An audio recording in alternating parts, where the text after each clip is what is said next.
Petersburg International Economic Forum 2025.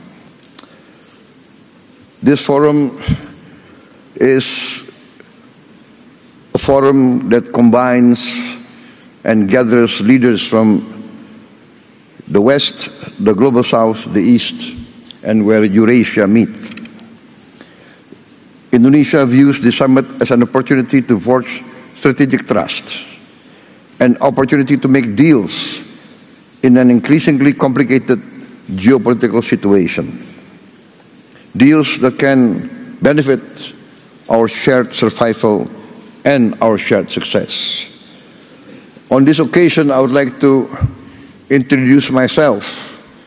I am Prabowo Subianto, President of the Republic of Indonesia. I've just been inaugurated on 20th October 2024.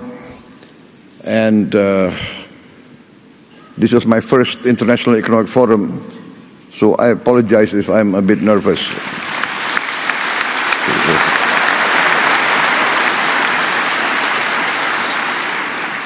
Indonesia is the fourth largest country by population. Every year, there are 5 million new Indonesians arriving in this world. Every year, 5 million.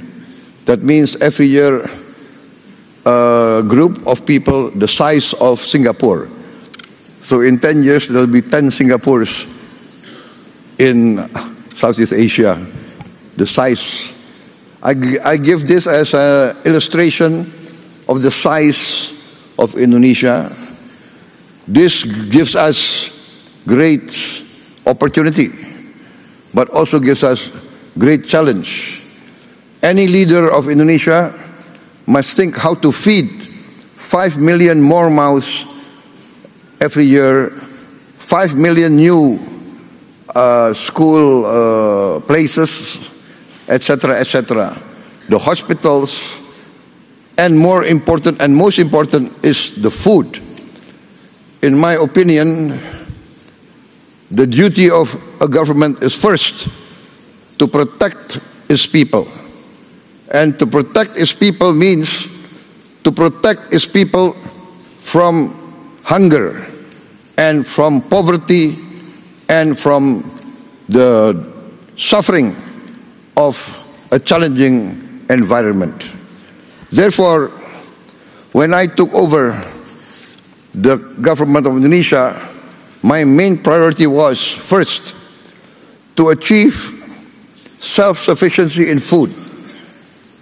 Number two, self-sufficiency in energy. Number three, to improve the education level of Indonesians to be able to compete in the challenging era of the 21st century. And fourth, to speed up the industrialization of Indonesia. Indonesia has been fortunate in being given by the Almighty Lord vast economic resources. Vast economic resources. But these vast economic resources, if not wisely managed, actually can be a curse to our people. We have vast forests, we have vast minerals, we have a lot of commodities that are useful for the world. But this has to be managed well. And therefore, in my opinion, every country needs its own economic policy and its own economic philosophy. One of the big mistakes of many countries in Southeast Asia is that we tend to always follow the biggest and the most powerful power in the world. In the last 30 years, we see the dominance of the neoliberal capitalist classical free market philosophy, which basically tends to be laissez-faire. And the Indonesian elite followed this philosophy, and therefore, in my opinion, we have not managed to create a level playing field for all our people. There is vast growth. We have grown 5% continuously, especially the last 7 years. Yes, 35% in 7 years. But we have not managed to have this so-called trickle-down effect. The wealth remains at the top less than 1%. And this is not a formula for success, in my opinion. Therefore, my position is this, that each country must follow its own economic philosophy. The economic philosophy that is in tune and that can be accepted by each country's culture and each country's background. Therefore, I have chosen the path of compromise, the path of the best of socialism and the best of capitalism. Pure socialism, we have seen, does not work. It's utopia. Pure socialism, we see many chances and many cases people do not want to work. Pure capitalism results in inequality, result in only a small percentage enjoying the fruits of the wealth. But our path is the path of the middle way. We want to use the creativity of capitalism, innovation, initiative. Yes, we need that. But we need government intervention to overcome poverty, overcome hunger, to intervene and to protect the weak. Because there's a danger in developing countries like Indonesia of what we consider the danger of state capture. The collusion between big capital business and government officials and political elite. In the end, the collusion between these two groups does not result in the alleviation of poverty and the widening of the middle class.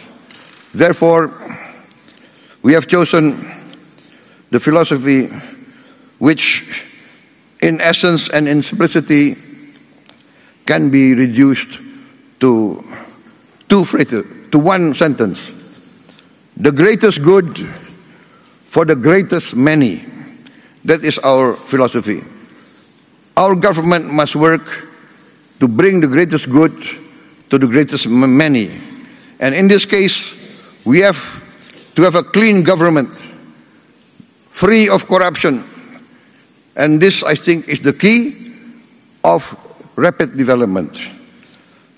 I'm proud to stand here before you. In my 7 months of administration, we have achieved an increase in rice and corn production of around 50%. And this is the greatest increase production in the aggregate in the history of the Republic of Indonesia. And we have now in our government warehouses 4.4 million tons of rice, which is the largest reserve in the history of the Republic of Indonesia. In just a few months of my administration, we increased efficiency,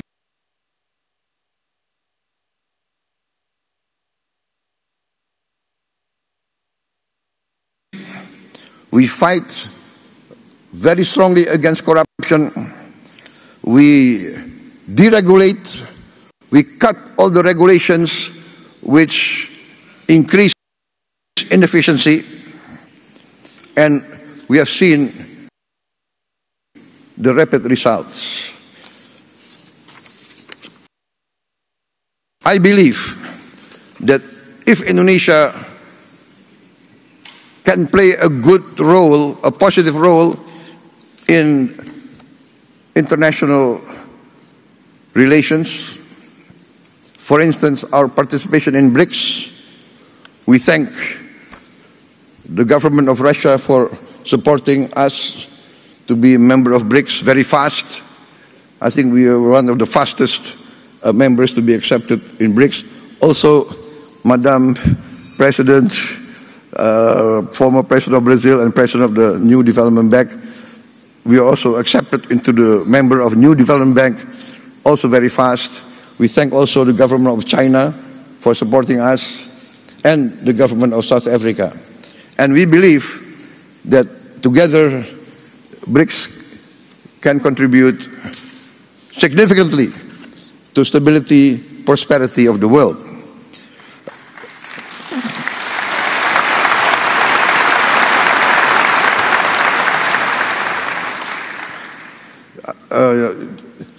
I would like just to tell us a slight story, not part of my speech, but I was asked why I did not attend the G7, but I attended the St. Petersburg Forum 2025. And it's not because I did not respect the G7, it's because I gave my commitment to attend this forum before they invited me. So that's the only reason.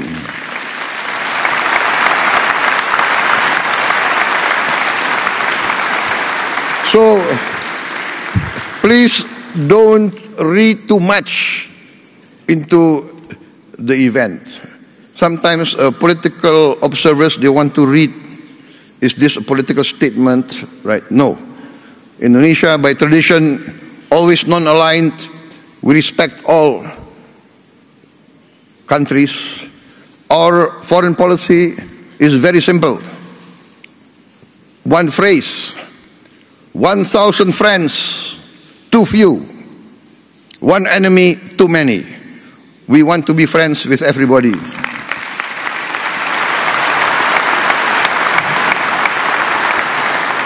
Only with friendship, collaboration, can we achieve prosperity.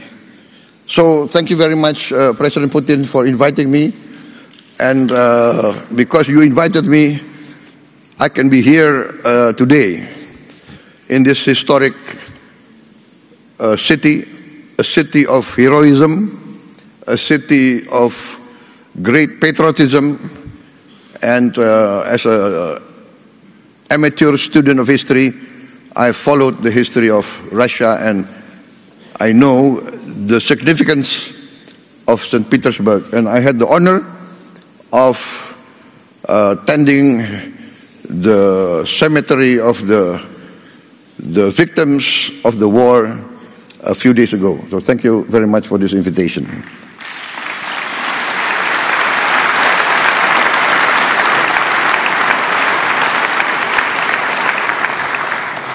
For many times I have said in many forums that Indonesia has chosen the path of non-alignment. We consider that this world must develop into a multipolar world and is developing towards a multipolar world. The world of unipolar centrality is past. This is the trend of history. This is what's happening in front of us. And so I value very much the leadership of Russia and the leadership of also China. And I want to be very frank, in the present world, in the global south, I think many from the global south will agree with me. Russia and China has never had double standards. Russia and China has always defended the downtrodden, has always defended the oppressed, has always fought for the justice of all peoples of the world. So I say this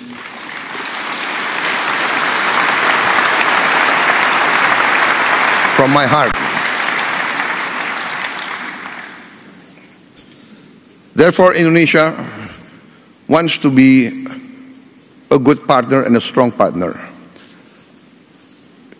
My experts tell me that in this first semester, our economic growth is more than 5%. Actually, it can really end up by the end of this year nearly 7% or even more. So this shows that we have chosen the right path and we are achieving our goals. I'm very convinced that we will achieve our goals within a few years.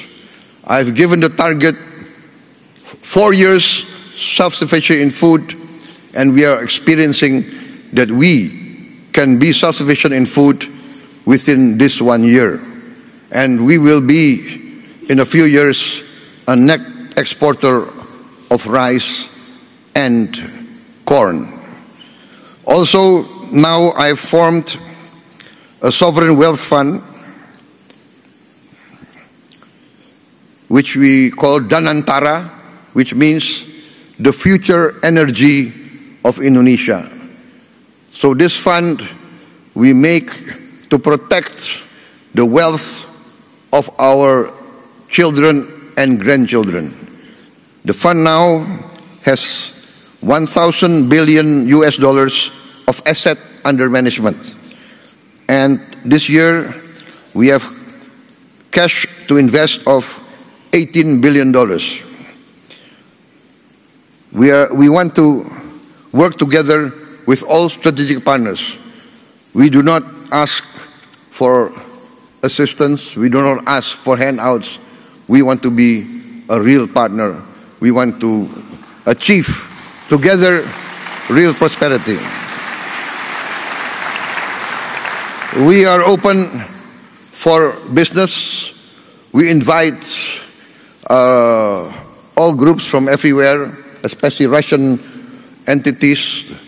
Before I was elected, I was an entrepreneur, and I have good relations with Russian corporations. My brother has been active in this area for many, many years, I think more than 2 decades. So we know Russian corporations, and we would like to see Russia participate more in our economy. I've mentioned our foreign policy. We have always been and we will continue to be non-aligned. We thank Russia for helping us and for achieving the Indonesian-Eurasian Union SIPA, Comprehensive Economic Partnership Agreement. And we have completed also negotiations with other groups, Bloc CP, TPP, also with the European Union SIPA, and we also request to join OECD. For us, the world and the planet is getting smaller.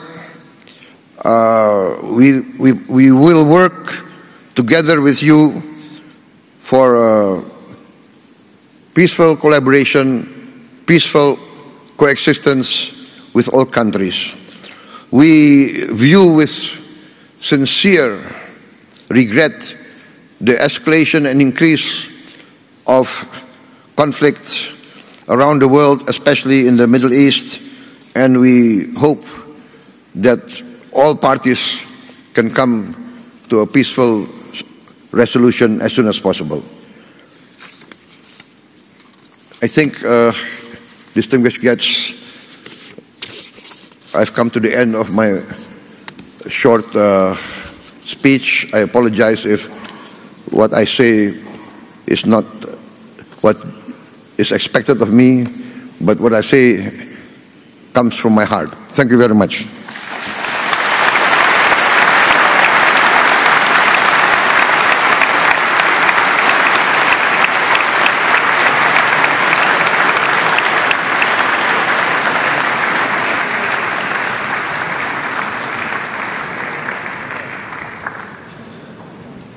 Thank you, President Subianto, and I'm not sure this is your first speech. It doesn't look like, actually. You did a great job. Thank you so much. I'll give the floor to the representative of His Majesty, the King of Bahrain, for philanthropy.